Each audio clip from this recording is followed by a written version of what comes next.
This channel does not promote any violent, harmful, or illegal activities. All content provided by this channel is meant for an educational purpose only. রাজগঞ্জের বিডিওর বিরুদ্ধে গ্রেফতারি পরোয়ানা জারি। প্রশান্ত বর্মনের বিরুদ্ধে গ্রেফতারি পরোয়ানা বিধাননগর আদালতের। দত্তাবাদে স্বর্ণ ব্যবসায়ী খুনে নাম জড়িয়েছে রাজগঞ্জের বিডিও প্রশান্ত বর্মনের। কলকাতা হাইকোর্টের বেঁধে দেওয়া 72 ঘন্টার সময় পেরিয়ে গেলেও নিম্ন আদালতে আত্মসমর্পণ করেননি বিডিও। আত্মসমর্পণ না করায় গ্রেফতারি পরোয়ানা জারির আবেদন জানানো হয় পুলিশের তরফে। সেই আবেদন মঞ্জুর আদালতে।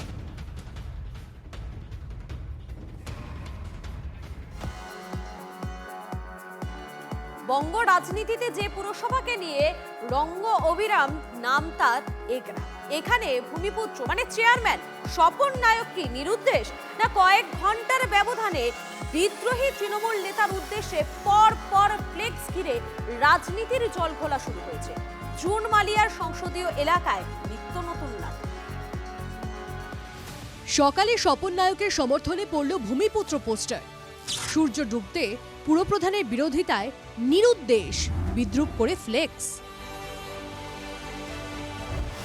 বিরোধী দলনেতার জেলায় বেশ কিছুদিন ধরেই তৃণমূলের মাথা ব্যথার নাম এই এগরা। চেয়ারম্যান পদ থেকে না সরে ক্রমশ দলকে বাগড়া দিয়ে চলেছেন স্বপন নায়ক। সেই স্বপনকেই কাঠগড়ায় তুলে পাল্টা পোস্টার পড়ল এগরার নানা জায়গায়। নীল সাদা হরফে ফ্লেক্সের জবাবে কালো সাদা কালিতে ফ্লেক্স। তাহলে কি চেয়ারম্যান নিখোঁজ?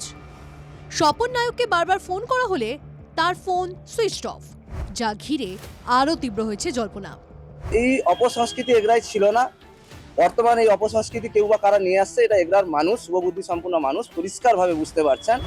এগরা পুরসভার চেয়ারম্যান পদ থেকে স্বপন নায়ককে সরিয়ে দিতে শাসক দল মরিয়া, কিন্তু স্বপন নায়ক আছেন কোথায়? কেউ বলছেন তিনি রাজ্যের বাইরে রয়েছেন চিকিৎসা করাতে, আবার কারো মতে থানায় দুর্নীতি নিয়ে অভিযোগ হওয়ায় গা ঢাকা দিয়েছেন।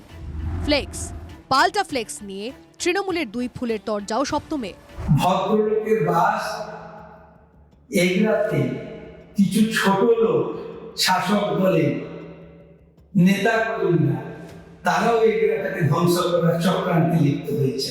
একজন অসৎ চরিত্রের ব্যক্তিত্ব স্বপন নায়ক একজন দুর্নীতিগ্রস্ত ব্যক্তি, যাকে তৃণমূল কংগ্রেস পদত্যাগ করতে বলছিল, তাকেই বিজেপি শেল্টার দিচ্ছে। আদালতের নির্দেশ, অনাস্থা নিয়ে চূড়ান্ত নাটক। তারপরও পূর্ব মেদিনীপুরের এই শহরে আস্থা ভোট ঝুলে, আর তার মধ্যে তৃণমূল বিরোধী ঘুঁটি সাজাতে ব্যস্ত। তারই কি অঙ্গ ফ্লেক্স যুদ্ধ? জুন মালিয়ার লোকসভা কেন্দ্রে পাড়ায় পাড়ায় তা নিয়ে আলোচনা পুরোদস্তুর। পূর্ব মেদিনীপুর থেকে কনিষ্ক মাইতির রিপোর্ট, TV9 বাংলা। সন্ত্রাসবাদ দমনে 360 ডিগ্রি প্রতিরোধের রূপরেখা ঘোষণা হয়। সন্ত্রাস বিরোধী সম্মেলনের মঞ্চ থেকে সন্ত্রাসকে শূন্যতে নামিয়ে আনার হুঙ্কার কেন্দ্রীয় স্বরাষ্ট্রমন্ত্রী। সন্ত্রাসবাদের বিরুদ্ধে লড়াইয়ের জন্য সকলকে একজোট হতে হবে, গড়তে হবে অভিন্ন সন্ত্রাসবাদ বিরোধী স্কোয়াডের কাঠামো।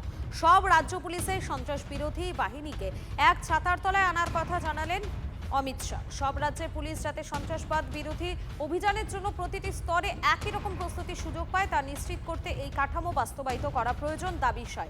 এনআইএর আয়োজিত সন্ত্রাস বিরোধী সম্মেলন উদ্বোধন করেন শাহ।